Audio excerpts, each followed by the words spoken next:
Comment optimiser les fiches produits de ton site e-commerce pour qu'elles soient bien référencées sur Google? Si tu ne me connais pas déjà, moi c'est Jean-Marie Evin et je suis consultant SEO en freelance.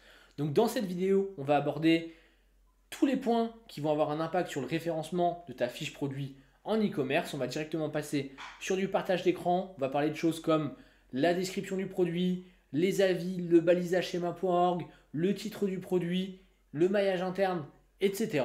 Donc, ce que je te propose, c'est de partir directement en partage d'écran et qu'on analyse plusieurs exemples directement ensemble. Allez, c'est parti. Qui est dans le dur avec le premier point, c'est du coup la balise title de la page produit.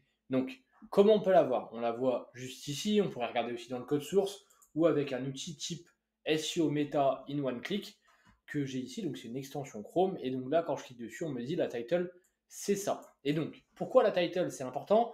Parce qu'elle doit vraiment inclure du coup le terme que vous allez cibler avec votre page. Et donc, même sur des fiches produits, il y a un intérêt à se positionner sur des mots-clés de longue traîne. Tout simplement, ici, je trouve qu'ils l'ont très bien fait, avec panier, rond, nuage.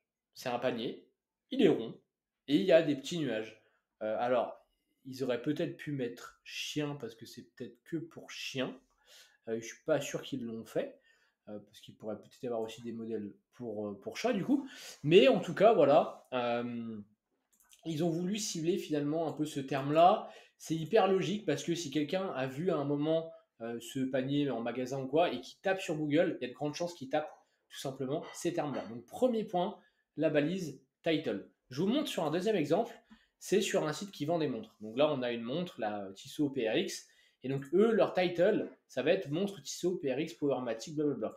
Et en fait, eux, ils ciblent directement la référence de la montre, ce qui est absolument logique que quelqu'un tape du coup le montre, voilà, le nom de la marque, le modèle et après directement la référence. Donc c'est pareil, c'est hyper pertinent et c'est logique de vouloir se positionner sur ce type de terme-là pour ce type de produit-là. Donc ça c'est le premier point. Le deuxième point, c'est le H1. Donc le H1 généralement, c'est le nom du produit sur le site. Donc là, voilà, bon, il est ici le H1. Alors il y a un petit problème au niveau de la structure, mais voilà. Et donc, on voit finalement qu'on est très très similaire au title. Et du coup, ici, je pense que le titre, c'est celui-là, le H1, évidemment. Panier rond, voilà. Donc là, ils auraient pu mettre dans le H1, donc, ok, on a le mot-clé, donc c'est une bonne pratique. On aurait aussi pu mettre une variante, par exemple. On aurait pu mettre panier, coussin, rond, nuage, pour chien, voilà, par exemple, ou voilà, par exemple, si on est sur un produit et il y a peut-être deux appellations, comme j'avais fait une autre vidéo où il y avait sèche-linge, mais on peut aussi dire lave-linge, bah, par exemple, on pourrait varier, mettre dans le title lave-linge et dans le H1, peut-être on va parler de machine à laver, pardon. Lave-linge et machine à laver. Voilà. Je me suis un peu emmêlé les pinceaux par rapport à ça. Donc ça, c'est le premier conseil, la title. Deuxième conseil, le H1. Donc, le troisième point, c'est d'avoir des images quand même de qualité, parce que voilà, finalement, la fiche produit, c'est quelque chose de visuel, avec également un texte alternatif qui est bien rempli. Donc le texte alternatif, c'est quoi? C'est la description de l'image que Google va prendre en compte. Donc là, par exemple, on va avoir notre fiche produit, on va rentrer justement nos différentes images, et donc là, sur chaque image, par exemple, si vous êtes sur WordPress, sur Shopify, etc., vous allez avoir un petit encart texte alternatif, et du coup, là, vous allez pouvoir rentrer sur l'image, sur le texte alternatif de l'image, des mots-clés en lien avec le produit. Donc voilà, on peut remettre panier, rond, nuage, panier, nuage pour chien, etc. etc. Et là, par exemple, on pourrait mettre tout simplement montre Tissot telle référence. Après, là, on mettrait bracelet Tissot telle référence, etc., etc. Et ça servirait à deux choses. C'est à rajouter un petit peu de contexte aussi sur la page pour Google, pour l'aider à se référencer, mais même, ça va permettre aussi à Google de ressortir dans l'onglet images. Ou quand on tape une requête, des fois, on a un encart directement avec des images. Donc tout ça, ça va justement aider au référencement des images. Donc c'est le troisième point. Le quatrième point maintenant, c'est au niveau de la description du produit. Donc l'idéal, c'est d'avoir une description qui est tout à fait unique. Alors, on ne copie pas la description du fournisseur de préférence, parce que sinon plein de sites vont avoir la même description. Et on rédige un petit peu voilà, autour du produit, et surtout entre nos différents produits sur notre site, Même si on a, ok, des fois des coussins comme ça pour chiens qui vont se ressembler, on varie quand même un peu le texte. Alors, on veut peut-être des fois dire la même chose, on va un petit peu varier les termes, etc., pour limiter ce qu'on appelle le duplicate content, donc la duplication de contenu. Donc ici, ils ont fait voilà un petit descriptif avec voilà une explication. On a également voilà les différentes caractéristiques. On a aussi une autre version là qui nous propose un motif à fleurs. Et on a quelques images. On a également une vidéo. Donc tout ça, c'est quand même des bons petits points euh, pour Google qui va voilà avoir un petit peu de contexte, etc. Et même pour l'internaute. L'internaute va rester plus longtemps sur la page. Pour Google, c'est aussi un bon signal qui va améliorer à terme le référencement de votre site.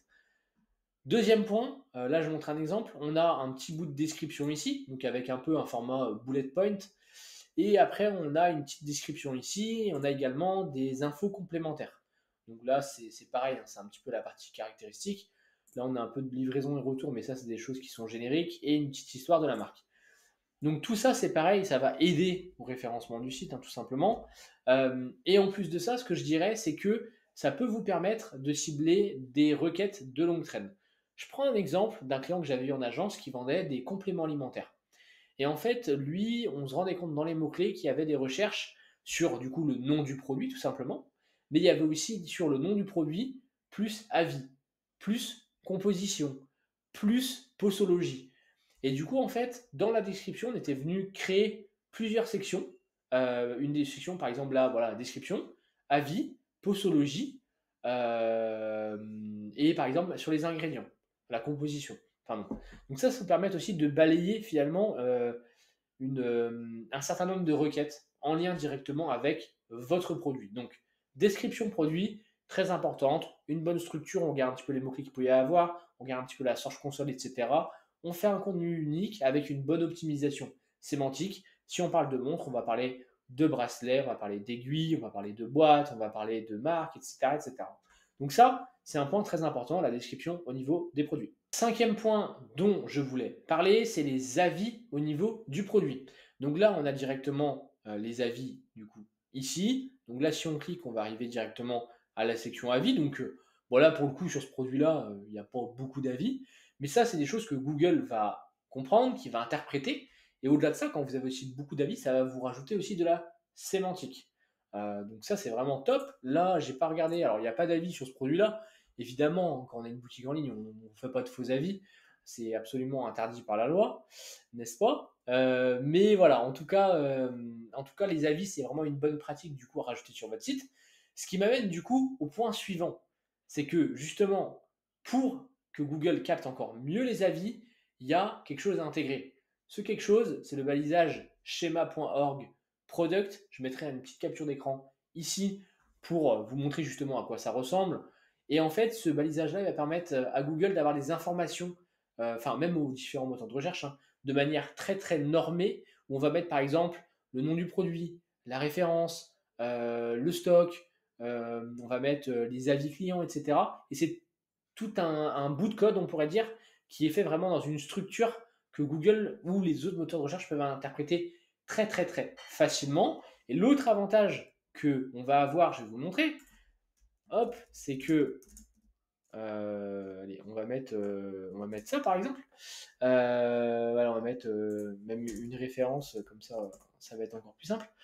C'est que ça va vous permettre ce balisage-là, pardon, schéma.org, d'avoir l'affichage des avis, comme ici sur le site Okara d'un d'un gars qui fait du référencement, Grégory.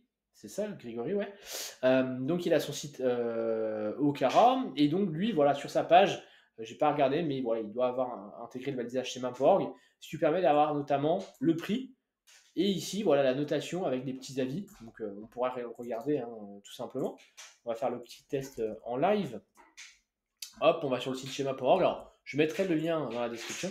Et donc, on va voir qu'on va avoir normalement, enfin même c'est même sûr, le balisage du coup schéma.org product qui va s'afficher directement à droite. Donc ça, c'est, comme je disais, voilà, un point hyper hyper important avec voilà aggregate rating, donc voilà les avis, 4,6 de notre moyenne, etc. Et donc là, on a toutes les infos, le prix, dans quelle monnaie c'est, le logo du site, la marque du produit, etc., etc. Donc voilà, balisage schéma.org. pour aller plus loin au-delà d'avoir juste des avis du coup sur sa fiche produit. Du coup, le 7e point dont je voudrais parler, c'est le fait d'améliorer du coup son maillage interne. Alors, avoir un bon maillage interne sur la page, ça va servir à quoi? Alors même sur le site au global, hein, pas que sur la fiche produit, ça va permettre deux choses. Un, au robot de Google de se balader de page en page qui sont le plus pertinents sémantiquement. Ça va également servir à diffuser le PageRank de manière le plus optimale possible. Troisième chose, ça va permettre aux internautes aussi de se balader de lien en lien, voilà, d'avoir une navigation fluide et aussi pertinente. Donc le maillage interne sur une fiche produit, il passe par quoi? Il passe notamment au niveau du fil d'Ariane. Donc là, on a tout un fil d'Ariane. Donc là, on est dans voilà, boutique, montre Tissot, Tissot PRX, c'est la gamme, et après, on est dans cette référence-là. Donc déjà, là, on fait un lien vers la catégorie mère, ce qui est une première bonne chose. Autre point, on va avoir ici des liens vers des fiches produits de la même catégorie. Donc là, on est toujours dans les montres Tissot modèle PRX. Donc ça, c'est également quelque chose qui est bien, parce que ce soit l'internaute et Google, ils vont pouvoir se balader sur des produits qui sont très proches de ce produit-là. Également, on a un autre encart ici, du coup, qui va également servir à faire du maillage interne, vers du coup directement d'autres marques de montres. Donc là, on va remonter de plusieurs niveaux et on va suggérer d'autres marques. C'est pas forcément quelque chose que j'aurais moi ajouté à la base, mais après, pour l'utilisateur, si c'est pertinent, il ne faut pas se priver de le faire. Il ne faut pas penser que SEO. Et donc ici, par exemple, je vais regarder sur le site de Zoomalia, bah, on a également du maillage interne du coup ici. On a des produits similaires qui sont suggérés. Et tac, tac, tac, on a aussi un petit lien vers la partie motif à fleurs. Et là, on a une partie alors qui est moins pour le maillage interne Google, entre guillemets, mais qui est intéressant parce que les gens qui achètent ça achètent a priori souvent ces produits-là. Donc, pour le côté conversion, augmenter le panier moyen, etc., c'est quelque chose qui peut être très très intéressant. Donc voilà, d'ailleurs, j'avais pas vu ces petits avis-là tout à l'heure, on n'en avait pas parlé. Et voilà, on a encore du maillage interne avec encore d'autres produits. Et voilà, on a encore du maillage interne là qui fait articles les plus consultés, etc., etc. Donc voilà, il y a le maillage interne, pareil, il y avait le fil d'Ariane aussi. Je n'en ai pas forcément parlé. Mais tous ces éléments-là, ils sont vraiment du coup hyper importants pour les 3 points que j'ai dit, hein. Les robots de Google, transmission du PageRank, donc l'algorithme de Google, et troisième point pour l'internaute. Le dernier point dont je veux parler du coup dans cette vidéo, c'est sur la gestion des stocks. Il faut savoir qu'une fiche produit, quand le produit n'est plus en stock, elle va avoir tendance en fait à être déclassée. Donc il faut faire en sorte d'avoir si possible les produits qui sont en stock. Voilà, c'est une bonne pratique en référencement. Si jamais votre produit, vous savez qu'il ne reviendra jamais, bah voilà, peut-être essayer de remplacer la référence, vous gardez la même page, vous changez le produit, etc. Il peut y avoir des bonnes pratiques par rapport à ça. Mais voilà, c'est le dernier point avec lequel je voulais conclure, c'est que avoir des produits qui sont en stock, c'est quelque chose également qui va plaire à Google et aussi à l'internaute, parce qu'il ne va pas arriver sur la page, se dire ah ok, ah c'est pas en stock, je reviens en arrière, je reviens sur Google, je vais sur l'autre site, tout ça va faire des mauvais signaux. C'est justement l'algorithme NavBoost, et donc justement tout ça, ça va être assez négatif. Donc le fait voilà, d'avoir produit en stock, c'est vraiment une bonne pratique aussi au niveau du référencement pour Google. J'espère que cette vidéo aura été utile pour toi et il faut vraiment maintenant que tu appliques ces différents conseils. Regarder des vidéos théoriques, c'est très bien, j'essaie de te montrer des exemples, mais maintenant il faut vraiment que tu actionnes ces différents leviers afin d'avoir des résultats. Évidemment, moi, je suis consultant SEO, donc si jamais tu as besoin d'un audit, d'un accompagnement pour une refonte ou même d'un accompagnement trimestriel, n'hésite pas directement à me contacter. Tous les liens sont en description, LinkedIn, site web, je me ferai évidemment un plaisir de te répondre. Si tu as d'autres choses à partager par rapport à l'optimisation des sites e-commerce, n'hésite pas à le faire savoir directement en commentaire, ce serait un plaisir d'échanger. Et si jamais tu as des idées peut-être de sujets ou tu voudrais que j'aborde certains sujets par rapport au SEO, au e-commerce, etc., bah, n'hésite pas également à mettre un petit message. Si tu as apprécié la vidéo, mets un petit like sur YouTube pour le référencement. En attendant, je te dis à la prochaine pour une prochaine vidéo. Ciao!